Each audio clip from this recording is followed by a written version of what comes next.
HMPV संदर्भात मंत्रिमंडळ बैठकीत चर्चा. मात्र विषाणूला घाबरण्याचं कारण नाही, खबरदारीचे उपाय आणि वैद्यकीय यंत्रणा सज्ज ठेवण्याच्या मुख्यमंत्री फडणवीस यांच्या सूचना. एचएमपीव्ही संदर्भात घाबरण्याचं कारण नाही, मात्र नागरिकांनी काळजी घ्यायला हवी. सर्व अधिष्ठात्यांनी सतर्क राहावं. वैद्यकीय शिक्षण मंत्री हसन मुश्रीफ यांचं आवाहन. मागच्या 50 ते 60 वर्षांपासून एचएमपीव्ही जगभरात आहे. 2022-23 मध्ये पुण्यातील 13% लहान मुलांना एचएमपीव्हीची लागण. जे रुग्णालयाच्या डीन आणि बालरोग तज्ज्ञ डॉक्टर पल्लवी सापळे यांची माहिती. पुण्यातील नायडू रुग्णालयात 350 बेड तयार. पुण्याच्या आरोग्य अधिकारी नीना बोराडे यांची माहिती. सर्दी खोकल्यासंदर्भात सर्वेक्षण सुरू असल्याचीही आरोग्य अधिकाऱ्यांची माहिती. एचएमपीव्ही रोगाच्या पार्श्वभूमीवर आरोग्य विभाग अलर्ट मोडवर. हिंगोलीतल्या आरोग्य विभाग अधिकारी आणि कर्मचाऱ्यांच्या सुट्ट्या रद्द. जिल्हा सामान्य रुग्णालयात 75 बेड्सची व्यवस्था. एचएमपीव्हीच्या पार्श्वभूमीवर सोलापूरच्या शासकीय वैद्यकीय महाविद्यालय आणि रुग्णालयात तयारी. एचएमपीव्हीच्या रुग्णांसाठी काही बेड्स राखीव, तर 3 महिने पुरेल इतका औषध साठा. एचएमपीव्हीच्या पार्श्वभूमीवर नाशिक जिल्हा रुग्णालय सतर्क. नाशिक जिल्हा रुग्णालयात 10 बेड्स आणि ऑक्सिजनचा साठा राखीव ठेवणार, तर एचएमपीव्हीचे रुग्ण वाढल्यास स्वतंत्र कक्ष उभारणार. एचएमपीव्हीच्या पार्श्वभूमीवर बुलढाणा जिल्हा आरोग्य प्रशासन अलर्ट मोडवर. वैद्यकीय महाविद्यालयातील रुग्णालयात 100 बेड्सची सोय. खामगावात 50 बेड्सचं विलगीकरण कक्ष तयार. पुणे महापालिकेकडे आरोग्य सुविधेसाठीचा 7.5 कोटींचा निधी पडून कोरोना काळात रुग्णांना चांगल्या सुविधा मिळाव्या यासाठी विविध कंपन्यांनी CSR मधून दिला होता निधी. महाडमधल्या ट्रॉमा केअरची दुर्दशा. एकही डॉक्टर नसल्यानं अपघातग्रस्त रुग्णांचे हाल. आरोग्य यंत्रणेच्या निष्क्रियतेबद्दल स्नेहल जगताप आक्रमक. जालन्यामध्ये मराठा क्रांती मोर्चाकडून 10 जानेवारीला जन आक्रोश मोर्चा. सरपंच संतोष देशमुखांच्या मारेकऱ्यांना तात्काळ अटक करून फाशीची शिक्षा देण्यात यावी यासह इतर प्रमुख मागण्यांसाठी मोर्चा निघणार. संतोष देशमुख हत्या प्रकरणात दाखल याचिका प्रलंबित ठेवण्याची धनंजय देशमुख यांची न्यायालयाला विनंती. तपास यंत्रणेला आणखी वेळ देण्याचीही विनंती.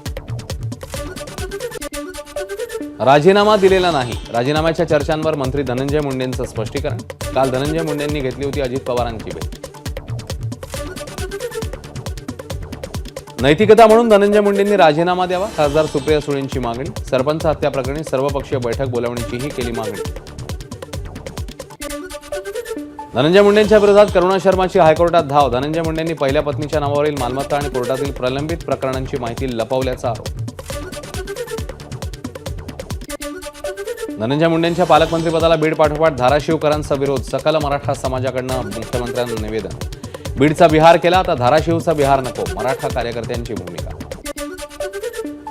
बीड जिल्ह्यात बहुजन समाजाच्या तरुणाची निर्घृणपणे हत्या. मात्र पंकजा मुंडे शांत का? आरपीआय खरात गटाचे राष्ट्रीय अध्यक्ष सचिन खरात यांचा सवाल.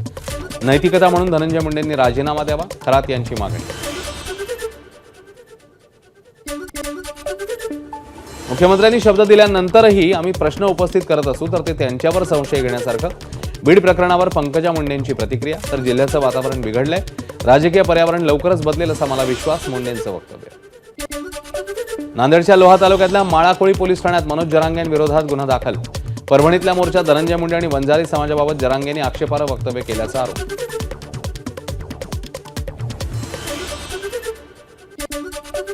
दादरच्या टोरेस कंपनी घोटाळ्याप्रकरणी भाजप नेते किरीट सोमय्या यांची शिवाजी पार्क पोलीस स्टेशनला भेट.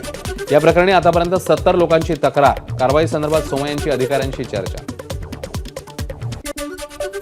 टोरेस कंपनीतील घोटाळ्याचा तपास मुंबई पोलिसांच्या EOWचे सहआयुक्त हाती घेणार. गुंतवणूकदारांचे पैसे बँक खात्यातनं कुठे गेले? किरीट सोमय्या यांचा सवाल. मालेगावात जन्मदाखल्याचा घोटाळा. भाजप नेते किरीट सोमय्या यांचा आरोप. बांगलादेशी आणि रोहिंग्यांना शेकडोंनी जन्मदाखले दिल्याचा दावा. SIT नेमून संबंधितांवर कारवाई करा. सोमय्या यांची मागणी. किरीट सोमय्या यांनी केलेले आरोप अत्यंत चुकीचे. त्यांनी विनाकारण मालेगावची बदनामी करू नये. खासदार शोभा बच्छाव यांचं वक्तव्य. टोरेस कंपनीतला पैसा कुठून आला याची CBI चौकशी करा. बच्छाव यांची मागणी. आगामी महापालिका निवडणुकीसाठी मनसे भाजप युती चाचपणीच्या चर्चा. लोकसभा आणि विधानसभेत शिंदेंच्या नकार घंटेमुळे मनसेची युती होऊ शकली नाही. सूत्रांची माहिती. विधानसभेमध्ये झालं ते विसरा. महापालिका निवडणुकीच्या तयारीला लागा. मनसे बैठकीत राज ठाकरेंचे आदेश.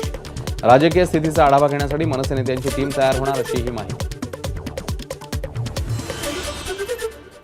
मुंबई महापालिका निवडणुकीच्या अनुषंगाने अजित पवारांच्या राष्ट्रवादीची आज संध्याकाळी बैठक, सर्व पदाधिकाऱ्यांना उपस्थित राहण्याच्या सूचना. ठाकरे पक्षाच्या मुंबई महापालिका निवडणूक तयारीच्या स्थगित झालेल्या बैठका आजपासून सुरू. उद्धव ठाकरे मुंबईतल्या मतदारसंघांचा आढावा घेणार, स्थानिक पदाधिकाऱ्यांशी बातचीत करणार. पुणे महापालिकेतील ठाकरे पक्षाच्या 5 माजी नगरसेवकांचा भाजपात प्रवेश, भाजप प्रदेशाध्यक्ष बावनकुळेंच्या उपस्थितीत पक्षप्रवेश. लाडकी बहीण योजनेतनं कुणालाही वगळलं जाणार नाही, पण निकष तपासण्याची गरज, चुकीच्या पद्धतीने लाभ घेणाऱ्यांबाबत तपास होणार, इतर महिलांवर अन्याय होणार नाही, कदम यांची प्रतिक्रिया. घुसखोरी या देशाच्या सुरक्षेचा विषय, खोटी कागदपत्र घेऊन नागरिकत्व मिळवण्याचा बांगलादेशी घुसखोरांचा प्रयत्न, दाखले घेत त्यांना काळजी घ्यावी, गृहराज्यमंत्री योगेश कदम यांचं ग्रामपंचायतींना आवाहन. अमरावतीत शेतकरी मेंढपाळांच्या हक्कासाठी बच्चू कडूंच्या नेतृत्वात वाडा आंदोलन, यावेळी महादेव जानकर उपस्थित. धनगर वेशात कडू आणि जानकर आंदोलनामध्ये सहभागी. अशोकाच्या झाडांमुळे न सावली मिळते ना फळं, खासगी कार्यक्रमात विधान परिषद आमदार हेमंत पाटील यांची अशोक चव्हाणांवर बोचरी टीका. अशोक चव्हाणांमुळेच नांदेड जिल्ह्याला मंत्रिपद मिळालं नाही अशी होती चर्चा. राज्यभरातील जिल्हाधिकारी, मनपा, पोलीस आयुक्तांशी मुख्यमंत्र्यांचा व्हिडिओ कॉन्फरन्सिंगद्वारे संवाद. विभागांसह आता स्थानिक कार्यालयांनाही 100 दिवसांचं टार्गेट, प्रलंबित कामांची संख्या शून्यावर आणण्याच्या मुख्यमंत्र्यांच्या सूचना. महाराष्ट्रातील पहिली कार्डियक लॅब धुळे शहरात उभारली, यात अँजिओग्राफी, अँजिओप्लास्टी मोफत होणार, आधार कार्ड आणि रेशन कार्डच्या आधारे तपासणी होणार. वर्ध्यामध्ये रस्ते सुरक्षा अभियानाला सुरुवात, अपघात टाळण्यासाठी जनजागृती होणार, 31 जानेवारीपर्यंत अभियान राबवणार, वाहन चालक विविध संघटना सहभागी. तुळजाभवानी मातेच्या शाकंभरी नवरात्र महोत्सवाला घटस्थापनेने प्रारंभ, शाकंभरी नवरात्रोत्सवाचे यजमान विवेक गंगणे आणि पत्नीच्या हस्ते घटस्थापना. विदर्भ मराठवाडा सीमेवर प्रस्तावित निम्न पैनगंगा प्रकल्पाचं बांधकाम आणि पुनर्वसनाची कामं तातडीने सुरू करा, प्रकल्पाच्या समर्थकांची यवतमाळच्या जिल्हाधिकाऱ्यांकडे मागणी. पुण्यामध्ये पीएमपीएमएलच्या चालकांना वाहतूक पोलिसांचा दणका, वाहतुकीचं उल्लंघन करणाऱ्या 877 बस चालकांना 10 लाखांचा दंड, बस चालकांच्या वेतनातून दंडाच्या रकमेची कपात होणार. मुंबईच्या चर्चगेट इथे स्टारबक्स कॅफेचं नाव इंग्रजीत असल्यानं ठाकरे पक्ष आक्रमक, कॅफेच्या बोर्डला काळं फासलं. पक्षाचे विभाग प्रमुख संतोष शिंदेंनी कॅफे चालकाला विचारला जाब, कार्यकर्ते पोलिसांच्या ताब्यात. सावंतवाडीतल्या रस्त्यांवर धनुष्यबाण चिन्ह असलेले बॅनर्स पडल्यानं ठाकरे पक्षाचे कार्यकर्ते आक्रमक, धनुष्यबाणाचा अपमान सहन करणार नाही, ठाकरे पक्षाचा इशारा. नाशिकच्या येवल्यामध्ये नायलॉन मांजा विरोधात धडक कारवाई, 14 नायलॉन मांजाच्या रेल्वे पोलिसांनी केल्या जप्त, एका तरुणाविरोधात येवला शहर पोलीस ठाण्यामध्ये गुन्हा दाखल. धुळ्यातील धामणे ग्रामपंचायतीच्या सरपंच मीनाबाई ठाकरे अखेर अपात्र ठरल्या. गेल्या 2 वर्षांपासून ठाकरे यांनी एकही मासिक सभा न घेतल्यानं गावकऱ्यांमध्ये रोष, माजी सरपंच रमेश बैसणे यांच्या तक्रारीनंतर कारवाई. कसारा रेल्वे मार्गावर आढळला रेल्वे मार्गाचा तुकडा, रेल्वे रुळाचा तुकडा, 15 ते 20 किलोच्या तुकड्याला रेल्वे धडकली, मोठी दुर्घटना टळली, मात्र डिझेल पाईपला नुकसान.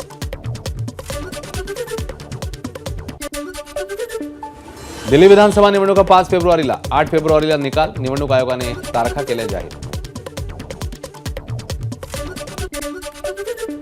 हेलिकॉप्टर तपासणीवर आक्षेप घेतला गेला, खरं तर पोलिंग ऑफिसरचं सर्व काही तपासण्याचं काम आहे, राजकारण्यांनी शिष्टाचार पाळायला हवा, मुख्य निवडणूक आयुक्त राजीव कुमार यांचं आवाहन.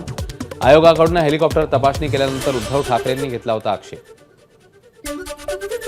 आगामी दिल्ली विधानसभा निवडणुकीसाठी आम आदमी पार्टीने प्रदर्शित केलं प्रचार गीत, फिर लाएंगे केजरीवाल शीर्षक असलेल्या गाण्यात आपच्या योजनांची माहिती.